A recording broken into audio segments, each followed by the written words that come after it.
CBN, TV, TV5, no? And the other time. Tribune, GMA 7, Politik, Google Star, PTV, DCRH.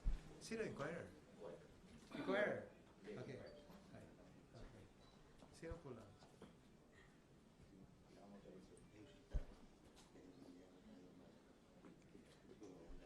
It's okay.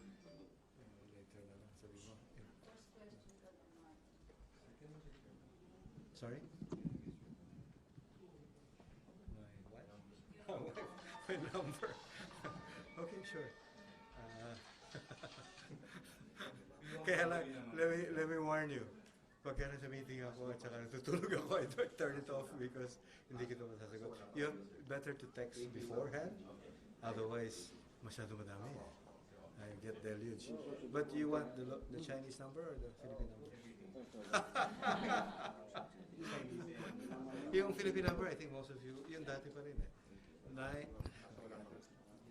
Wait. 917-850-8866. Reachable on Viber. Yung local number is 138, that's 86, no?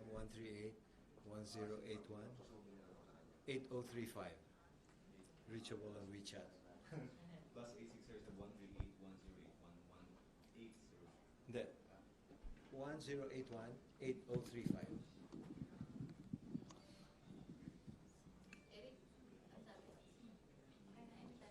Anytime, ma'am.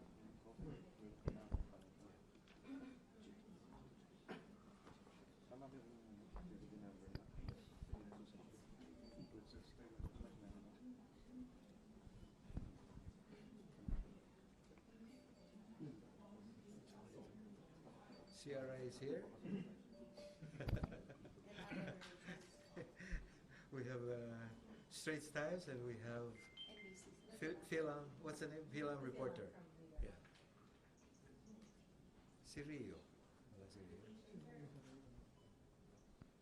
Si Eric. Ano ba si Eric? Wala si Eric. I see, okay. Ayun yung mga long time. Beijing, ano, baka gusto niyo kausapin. Kaya lang fellow journalist yun. Wala si Jimmy.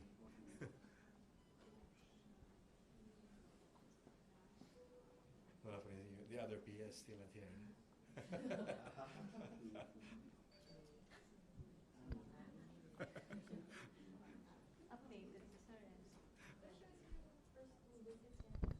Sorry?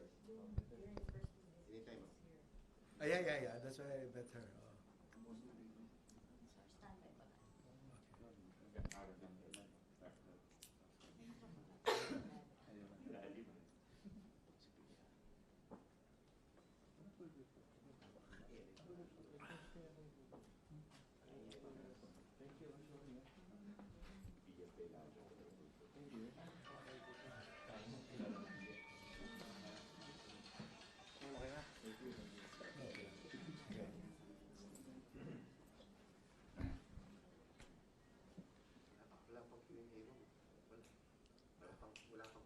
Wala kayong foreign ministry, Chinese foreign ministry. You didn't attend any of the briefing? Di ba wala kayo access? Pero sila every day. Every day. For foreign media. Hapon ba? I don't know if it's still. Eric? Hapon, no? Foreign ministry briefing? Okay. Okay. Good morning. Good morning, MPC and our friends, other friends from the media. We are taking you live from Beijing, China. Today we have Ambassador Jose Santiago Sta Romana. Good morning, sir. Also known as Chito Santa Romana. Yeah, okay. Do you have any statement? Okay. Well, I just want to greet everyone. It's nice to see you again. It's only been a few months since I last saw you. I didn't expect to see you so soon, but you're most welcome. As you know, this visit started with the President's interest of showing his support for the basketball, for the Philippine basketball team. But it has now become a high-stakes diplomatic engagement. And today is the big day, specifically tonight, when we have the summit meeting between President Duterte and President Xi Jinping. I just want to say a few words. I think the President has made it clear that from his point of view, the time has come. I think the first 3 years, he has exerted a lot of the diplomatic capital to build a reservoir of goodwill and friendship with President Xi. They have met at least 7 times. This is the 8th meeting. And also because he has only 3 years to go. And so he has decided that it's time to include in the diplomatic agenda and in the discussions sensitive issues that may have caused misunderstanding if it were brought up in the past. One is, of course, the arbitration award. The President actually has mentioned it in several discussions with Xi in the past, but not in a direct or honest discussion as an exchange of views on the subject. So this is an opportunity. We have no illusion that we can solve the issue overnight. I think the important thing is to bring it to the fore of the diplomatic agenda. However, as the saying goes, the disputes do not define the entirety of or the totality of the bilateral relations. So aside from areas of difference, we will of course have on the agenda possible areas of cooperation. And one in particular is the question of the oil and gas cooperation. Another one, of course, is the whole issue of the Code of Conduct on the South China Sea. In addition, the agenda will include, areas of economic cooperation, a review of the different projects, areas for more cooperation in the economic, in the infrastructure area. So we have members of the economic team here, as well as members of the security cluster. Of course, in one sitting, we don't expect to solve everything, but at least with the 2 heads of state meeting and hopefully reaching a higher level of consensus, we can push forward different areas. I think the President is very much interested to move forward on the MOU on oil and gas cooperation that was signed last November.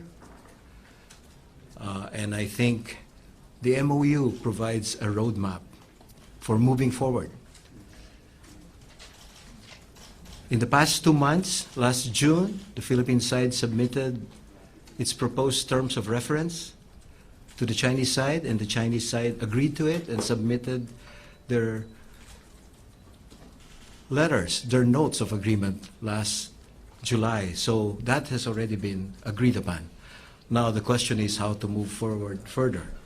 And it's possible the 2 sides will discuss the need to form now the Joint Steering Committee and the working committees, the joint entrepreneurial working committees, meaning composed of the companies that will actually be engaged in the cooperation. So that is an overview of how the situation will go.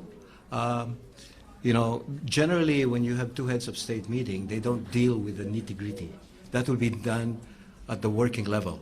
But they will at least come to some agreement on the general points, on a consensus that will then provide the impetus for the working groups on both sides to continue and work on the details. As the saying goes, the devil is in the details. but at least, you know, if there is this consensus at the top level, it will help to push the process forward. Okay? With that as an introduction, if I may add one thing, the basic approach we follow in terms of Philippines-China relations is to recognize that there are areas of difference, and there are fundamental differences with respect to sovereignty, with respect to sovereign rights, with respect to the view on the arbitral award, but they don't constitute the totality of the relations. And that is why the other aspect is that there are areas of cooperation, and as we have shown in the past 3 years, we have fast-forwarded areas of cooperation, trade, tourism, investments, infrastructure, education, cultures, science and technology, and there are more that will be signed tonight.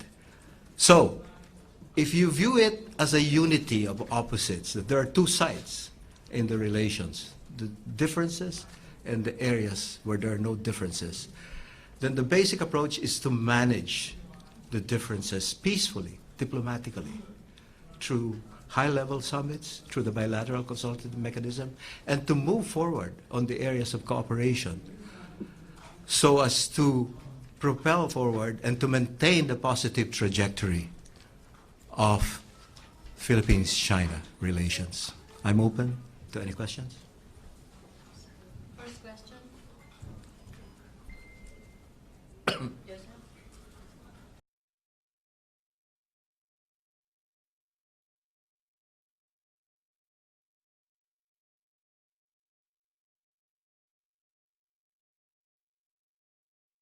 The preamble of the 1946 Constitution of UNESCO declares, since wars begin in the minds of men, it is in the minds of men that the defenses of peace must be constructed.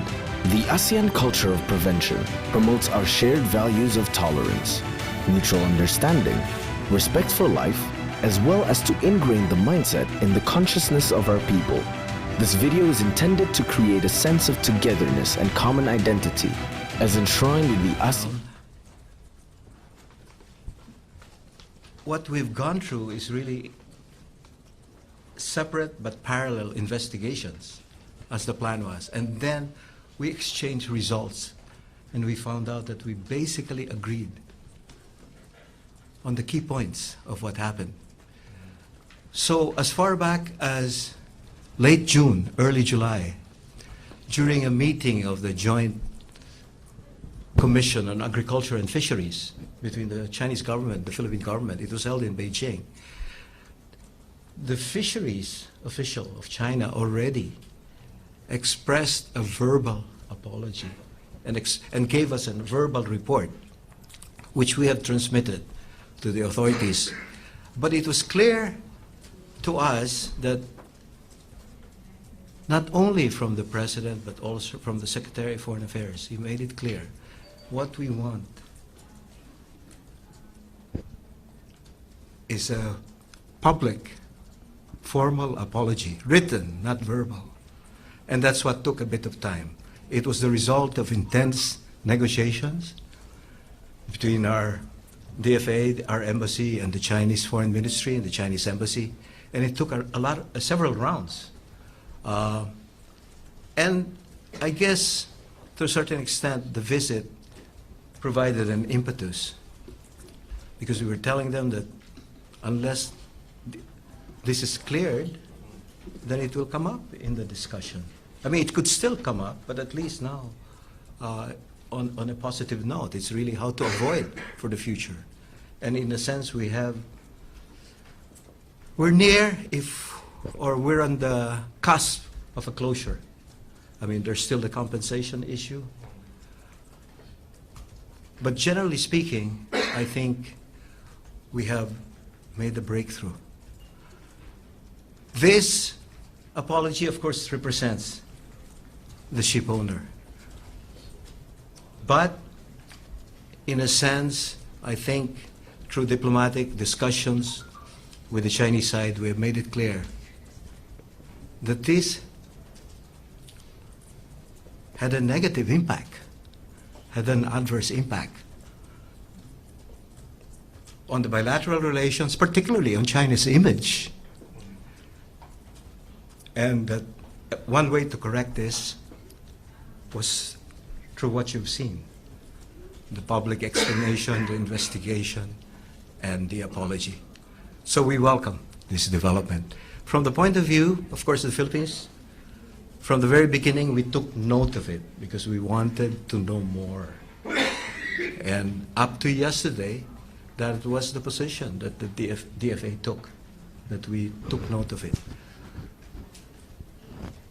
It does, as others have pointed out, of course, it doesn't mean that we accept, Nansha, or that the Reed Bank is part of Nansha or the Spratlys. That is a separate issue. And that is a whole separate discussion altogether. But on the issue of the fishing boat incident, I think it's settled in terms of being it was not a ramming incident, it was an accident. The Chinese provided their explanation, they didn't see, at that night. There are other details that they provided, but the point is, the highlights were as released yesterday. So the implications, I think it helps to clear the air. It helps to, as the reaction in the Philippines showed, that it's never easy to make a public apology, but in this case, as Secretary Panelo has said, it was an act of humility. And of course, we take it as it is. Sir, just one last on the subject. Why did we want a public apology from the Chinese? Because what we didn't want was, they'll tell me I'm sorry, and I'll be the one to tell the Filipino people, he said, I'm sorry. We wanted them to explain to the Filipino people. And I think that's why we wanted something not in the name of DFA, or not in the name of the result of discussion, but something that, and it was supposed to be between two fishing boats, so it was very necessary.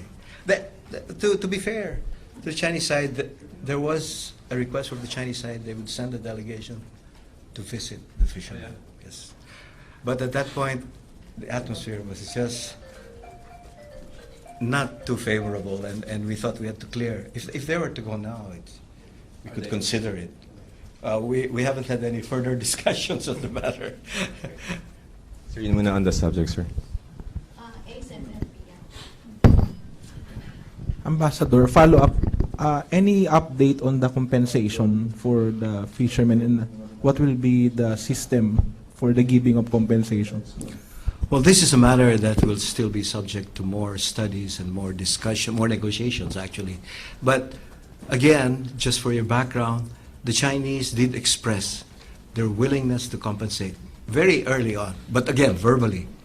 But we knew compensation was probably the least of the issues, given China's standard of living and their economy. It was really the issue of the apology and the responsibility. Even the accepting the major responsibility, that was pretty early on a verbal basis. And so, but we wanted, to clear the air. On the compensation, this is a matter that will have to be studied because they're procedural, but we'll probably proceed and try to help out the fishermen and the boat owner in the Philippines. And the question is how to quantify all this. So you obviously need expert advice. And so this is something the other department agencies concerned will have to deal with and help the fishermen. BIFAR will also play a role, and possibly DOJ. Sir, with the Philippine government accepting the apology of the ship owner, does that mean that the Philippine government will no longer seek accountability with the fact that the Chinese side abandoned the Filipinos in the middle of the sea? They did provide an explanation for the abandonment, that they didn't mean to abandon.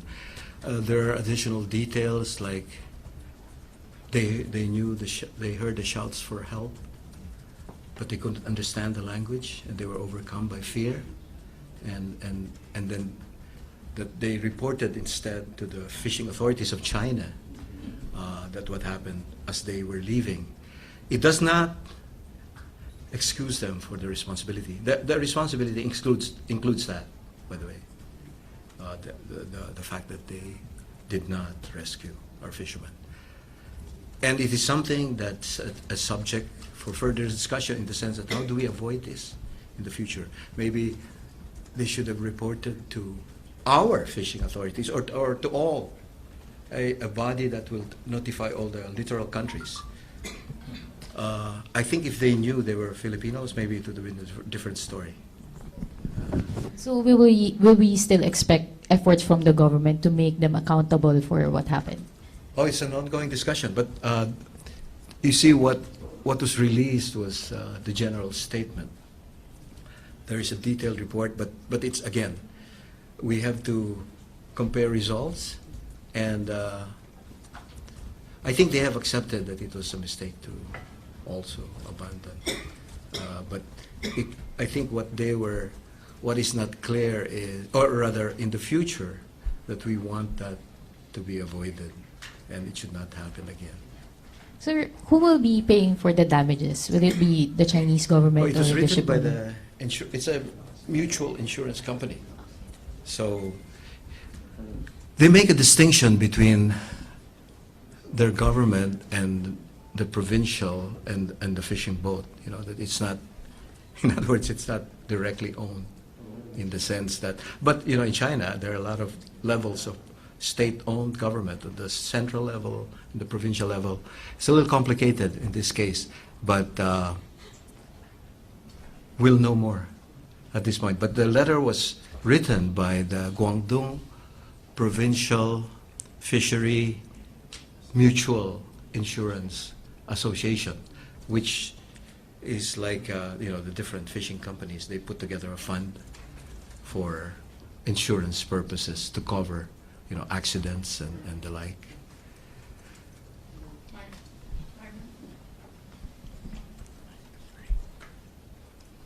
Good morning, sir. Sir, the apology issued by the Fishermen's Association does not bind the Chinese government. And corollary to that, is there a need for the Chinese government to make its own apology to the actions of their fishermen? Were you going to go to a long discussion on this one? I think the fact that the foreign ministry was deeply involved in these discussions with us, the moral responsibility, I think they share, but the specific responsibility is that of the fishing boat. In other words, they actually facilitated the investigation and exchange of results. So the Chinese government cooperated. Is there a need for the Chinese government to issue a separate apology? Actually, the Chinese government, through the foreign ministry, has expressed they're very sorry about the incident through diplomatic channels already. Sir, should this settle the issue or the concern of some of our lawmakers that the fishing boat which was involved in the incident is a militia fishing boat? I should tell you for background, we've also been told through diplomatic channels it's not a part of the Maritime militia. Not. Sir, through the diplomatic channels. Sir, just a follow-up to Pia's question a while ago. We accepted their apology. They offered compensation, but will we or the Chinese government impose specific sanction to this Chinese fishermen? Sir? It's a subject of further discussion. And sir, can you please address the issue of somehow questionable timing of the issuance of the written apology, considering that now the president is here in China, sir? No, I think it's the result of intense diplomatic efforts on both sides. When there were discussions on the agenda, I think it was quite clear, we made it quite clear that the President wanted to discuss a range of issues in the West Philippine Sea, the South China Sea. And of course, this is one of the issues. And as a result of that, there was a discussion.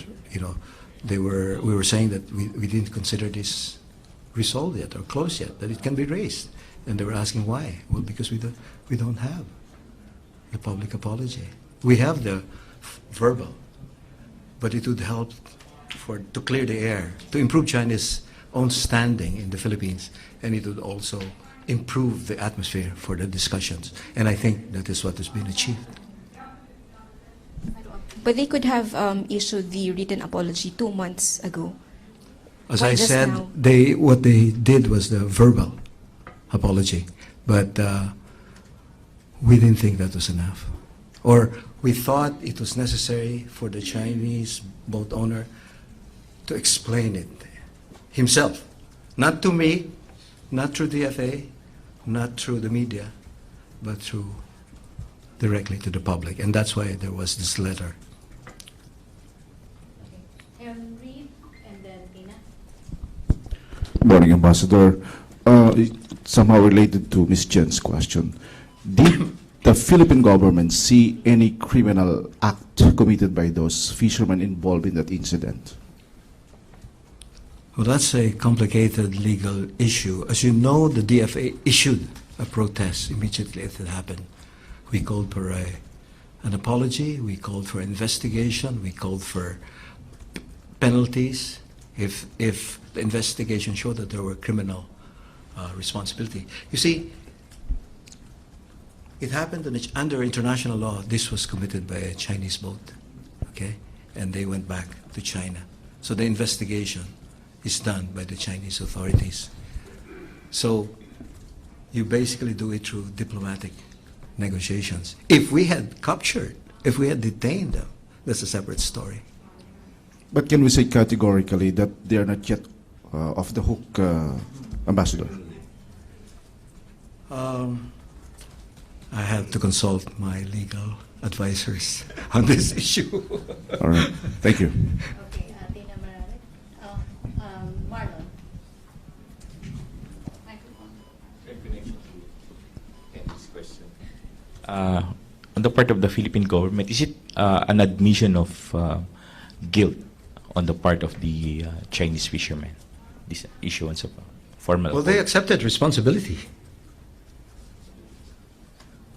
As to the new ones, whether you go into legal niceties here, I'd rather stick to what they said. They accepted a major share of the responsibility. Ambassador, and you also mentioned a joint report, a joint investigation. There's no joint So report. There's no separate. A separate Separate investigation. Is there a formal report or even a summary of the investigation on this incident? Yes, we have a copy. Are you willing to make that public? This is document? this is right now. This is to be determined by the Foreign Secretary and the DFA. Okay, thank you. Thank you, Ambassador. I'm with the South China Morning Post. I wanted to ask you a bit more about the joint oil and gas Yes. cooperation. So could you talk a bit more about that, like the ratio, and also is it going to cover the disputed area? How is it going to? Well, right now we're in the early stage, so it's difficult to answer you for sure. But what basically, I'd ask you to go back to the MOU because it lays it out. It's the roadmap. We want to achieve cooperation in joint exploration in areas in the West Philippine Sea, South China Sea, both disputed and undisputed, because the question is who disputes what. So this is from our point of view, that from the Philippine point of view, undisputed, as from the Philippine point of view, disputed. The Chinese accept certain areas are undisputed, so that shouldn't be a problem. Basically, what is the situation now is that there is a moratorium. So it put a stop to oil exploration and development. So I think the plan is, to get the framework ready so that the steering committee can start the ball rolling, and as well as the work groups, and they can start meeting, and so that the service contracts, which have been affected by the moratorium, can also proceed. You know, they've been put on hold. So there's a lot to do. The problem is we'll take it one step at a time, okay? And it's difficult to outline all the answers to all the questions. Some of the questions may have to be resolved through negotiations, through the companies themselves, and hopefully the end of this is like a commercial contract. That is what we look forward to. But from the point of view of the Philippines, of course, there are certain constraints. The Philippine Constitution, UNCLOS. But if you look at the MOU, there is a statement there that on the one hand, we follow the spirit of the UN Charter, UNCLOS, international law. On the other hand, both sides will proceed without giving up their positions, their legal positions on certain issues. So we're trying to find a way within certain parameters to move forward. And so far, it would take a lot of flexibility and pragmatism on both sides. And so a lot of this will be through discussions, negotiations, and consultations. So you have a story to cover in the next couple of months as the story unfolds. I cannot tell you the conclusion, but there is a hope that we move forward, and hopefully, because it's very important for the Philippines, the basic issue here, if you look at the big picture, is really one of energy security. Malampaya is running dry, and it's going to affect our power supply. So that's why the President is moving with a sense of urgency to move the process forward, especially in these last 3 years. And so we hope to get it going as fast as possible, but it takes two to tango, as they say. So in this case, you need to work together and cooperate, hopefully find areas of cooperation with the Chinese side. Yeah. Good morning, Your Excellency. My name is Isabel De Leon of Manila Bulletin. May we get details of the 6 government-to-government agreements that will be signed and the other agreements that will be signed today or Well, you know, nothing is signed until it's signed.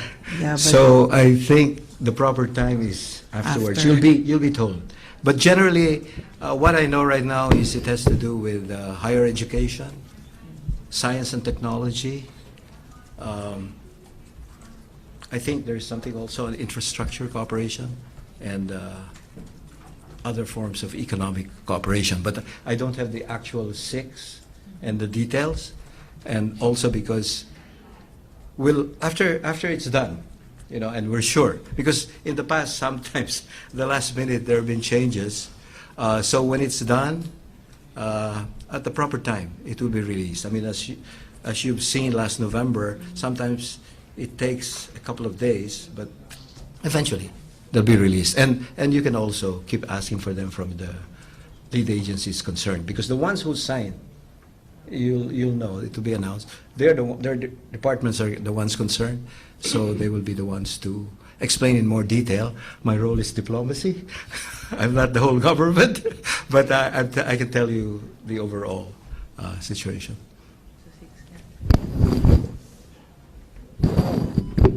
Good morning, Ambassador. Christina Pastor, the Philan. Were you at all surprised that the Chinese government agreed to a meeting where the agenda would include the West Philippine Sea and the Hague ruling and the Chinese fishermen? For the longest time, they have avoided talking about these matters with us. All of a sudden now there is this openness. How do you explain that, sir? Well, I think, as I said earlier, I think the Chinese side, and the President has explained it, he's not coming here to impose it on China. He's not coming here to provoke the Chinese. He's coming here to exchange views, to understand where the differences lie, and to have a deeper understanding and to see where there are areas where the gaps can be bridged. He's here to build bridges, not to burn bridges with China. So I think the Chinese side has been reassured that it's within the framework of the Philippines continuing a friendly and cooperative relationship, and that it will be a friendly and honest discussion. And that they have met so many times. I think they have reached quite a high level of rapport, that they have become, good friends. So when you're friends, there's nothing you cannot discuss with each other.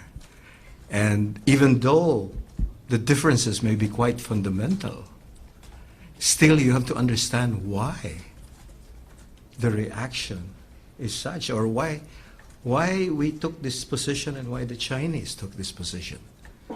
Because sometimes we know why we took our position, but it's difficult to understand the other side. So it is, in a sense, trying to understand the Chinese position while explaining our own position. I don't expect that, it's 500 pages, that you read the 500 pages to each other. No.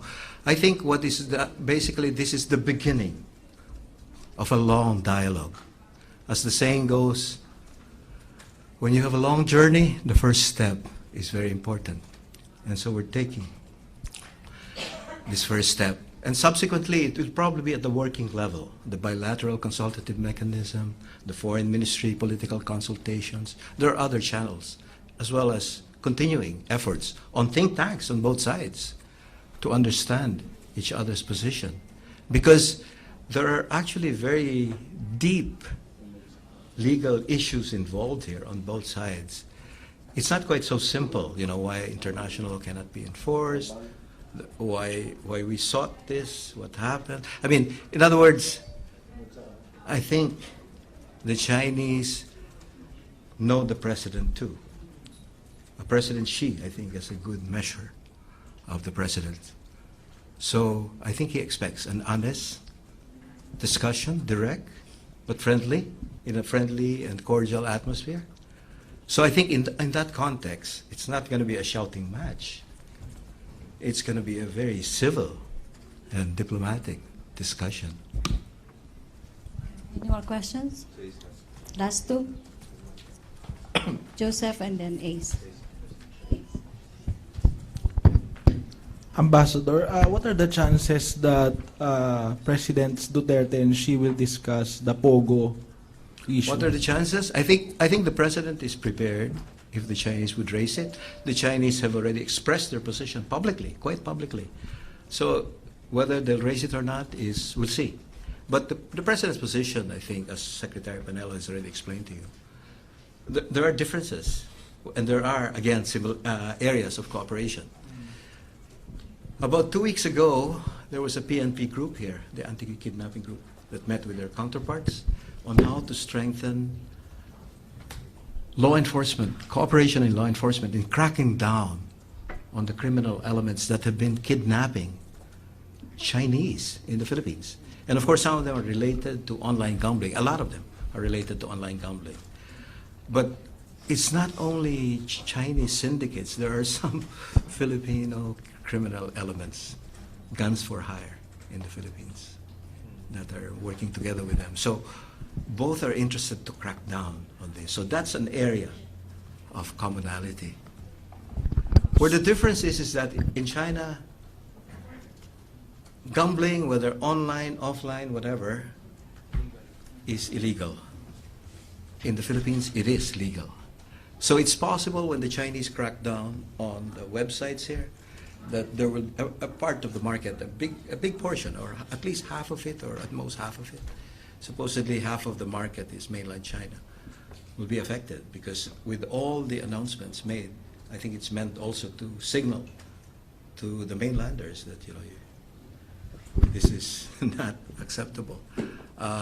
And the Chinese have, and the Filipinos have already cooperated. I think there was one reported area of cooperation. They started actually with some Chinese who had online websites, but this one was engaged in pornographic sites, and they were brought back to the Chinese citizens were brought back here with the help of the PNP.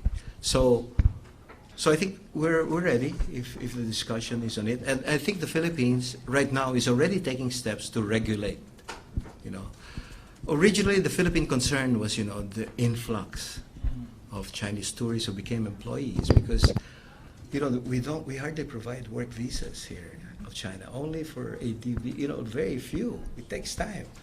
So there is a syndicate that organized this. They would bring them, make them join tour groups, and then while there, they convert the visas to work permits, which on the visa that we issued, it's not allowed.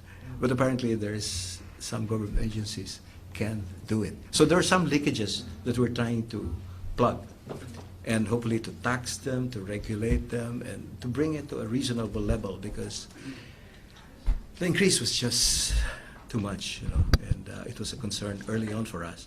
The Chinese concern came with the spate of killings and kidnappings, and a lot of Chinese families were complaining to the government, so they've taken the cudgels.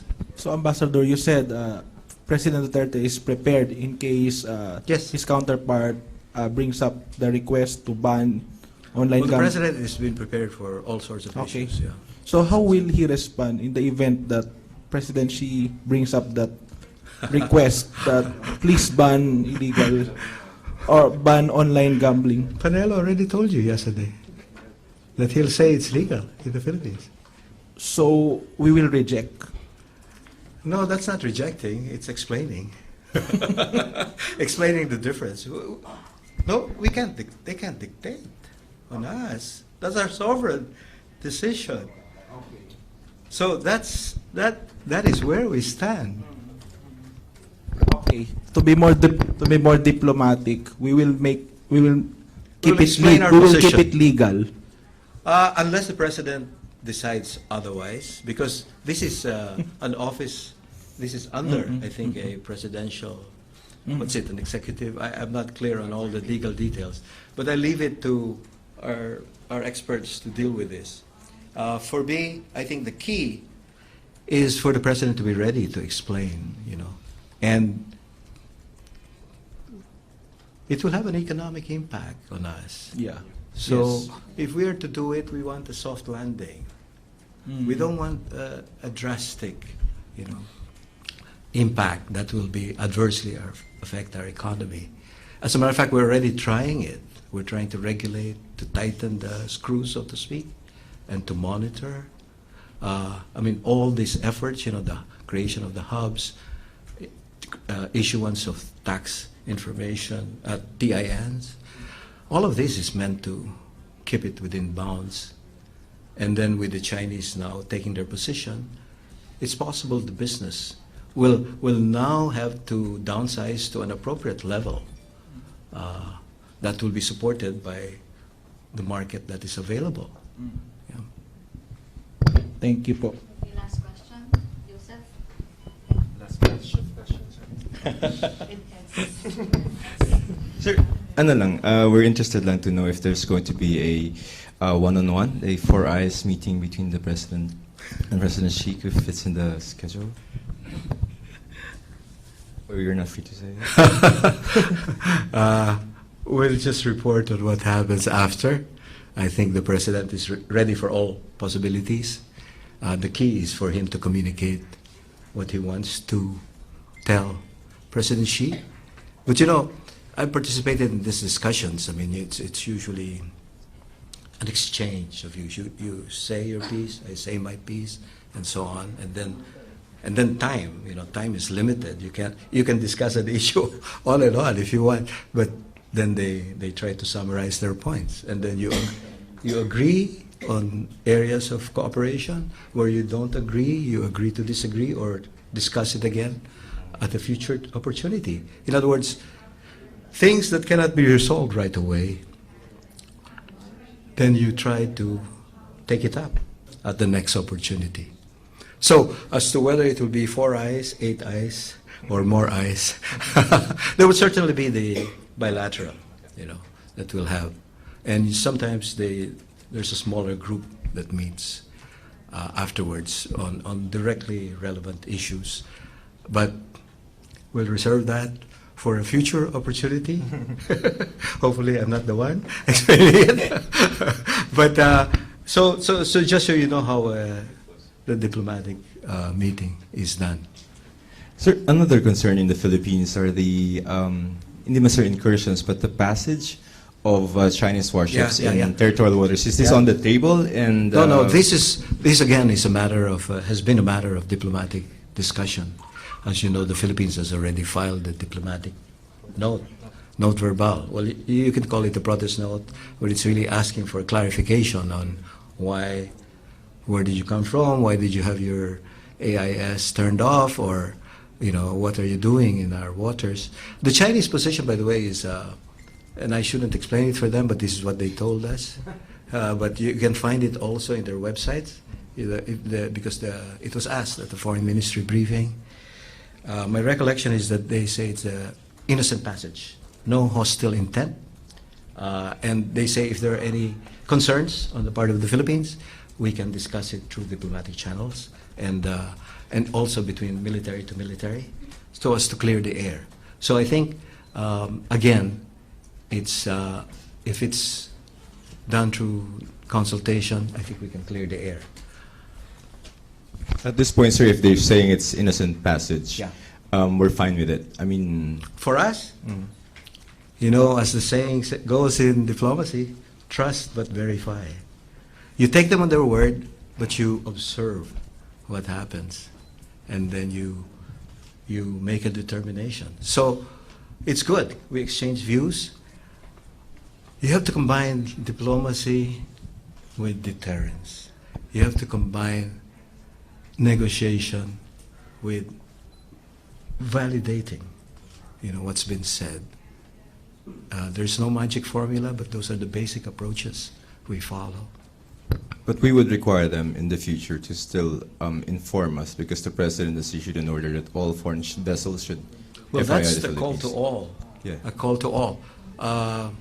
And this is a matter, again, for the maritime experts, the legal experts, to deal with, because it seems there is a need for a archipelagic passage bill, because under the law, if you don't have that, then they will pass through what was done in the past. And apparently these passageways were open to commercial traffic as well as warships in the past. So the question really is, was there any hostile intent? What were they doing there? And the Chinese have shown willingness to consider our concerns. Sir, are you aware if China has already made a formal request for the Philippines? Sorry? Are you aware if there's already a formal request from the Chinese government for the Philippine government to ban all POGOs and all kinds of online gambling catering to They Chinese? said it openly.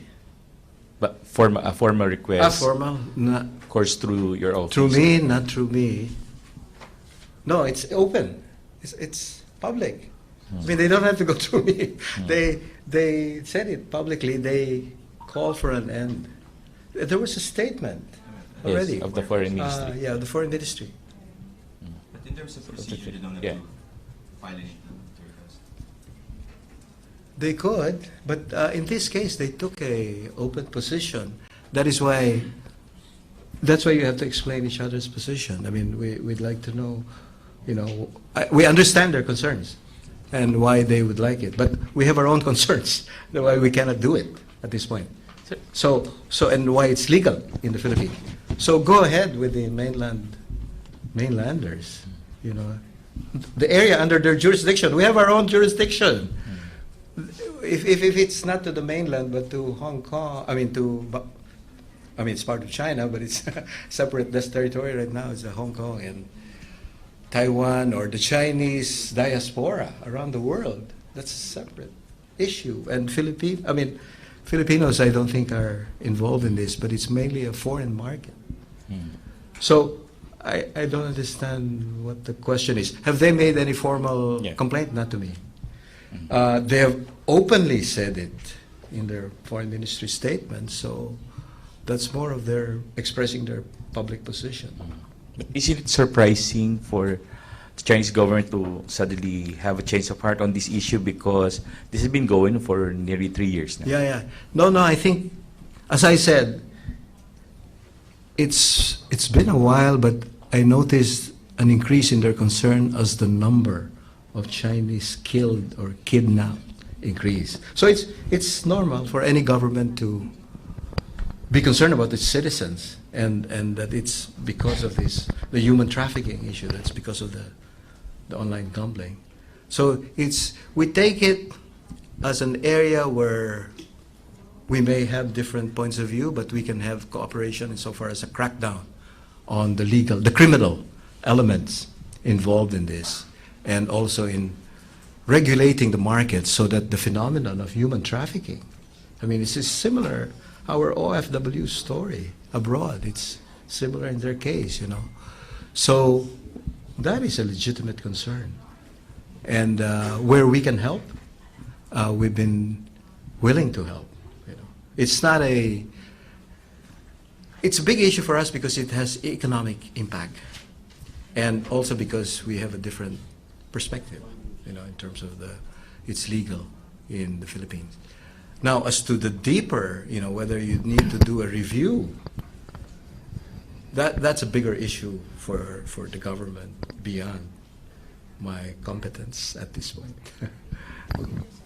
Sir, with regard to the 60-40 agreement, the President's been mentioning that in the past, but we know now the area of coverage of the possible 60-40 sharing. Would this be the same service contracts, like maybe 72 or 58? It's a bit early. I think 57, SC 57, it's not a problem. Probably as we go further. So a lot of this will have to go through very intense rounds of negotiations between the experts, you know, from DOE or the particular companies concerned. They have to come up with a contract, but the contract has to be in accordance with the Philippine Constitution and also with UNCLOS. And since the Chinese are involved, also in accordance with the Chinese Constitution, I think. So there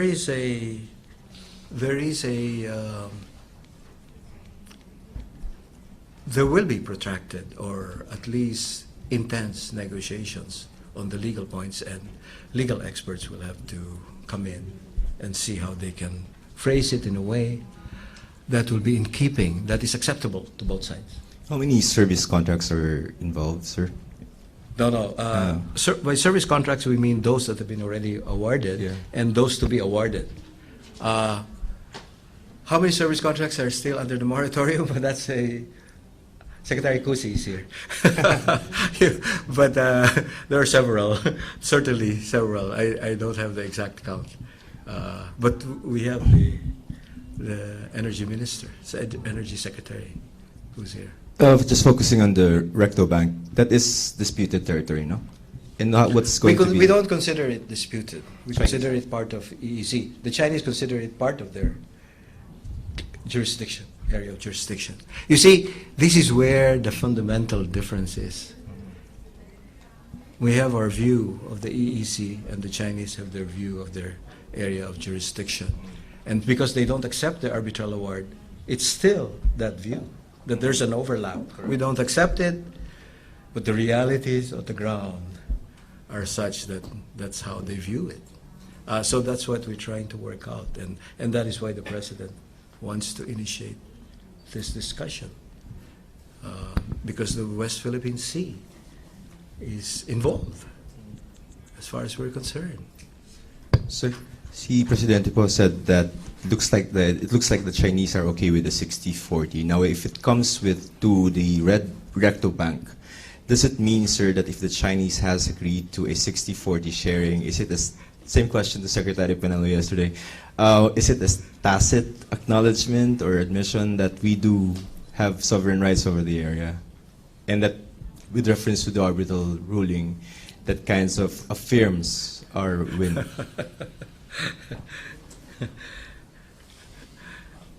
I'll pass on that. That actually hits on the fundamental difference in our point of view. Now, however, they're willing to be flexible. The Chinese expressed their desire to be flexible and pragmatic because of the improving bilateral relations. So what we're trying to do here is to see how far we can go in terms of a friendly approach to China.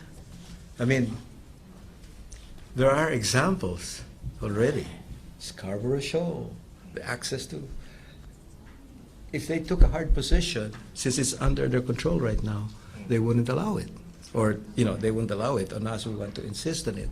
But there are certain things that are easier to talk about. By not insisting on the differences, by not accentuating the negative, but by accentuating the positive. And this is part of diplomacy. You try to build bridges, to bridge the gaps.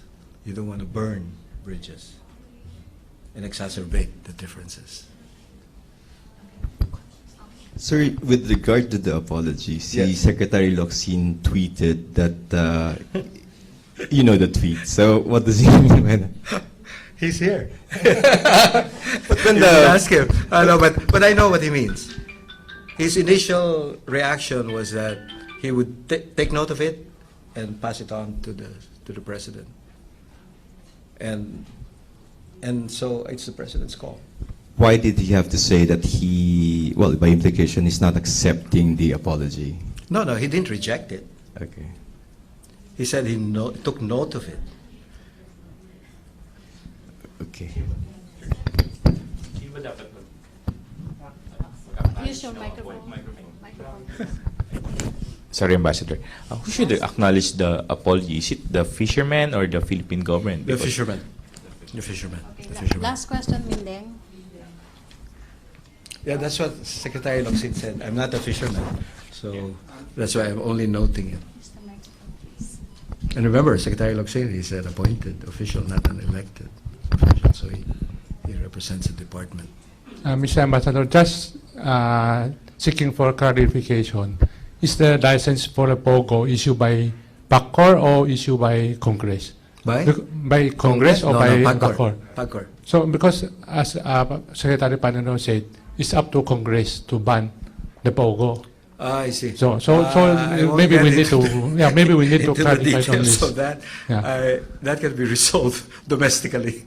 Yeah, so it don't need to go through Congress if I don't- ever the government want to ban POGO.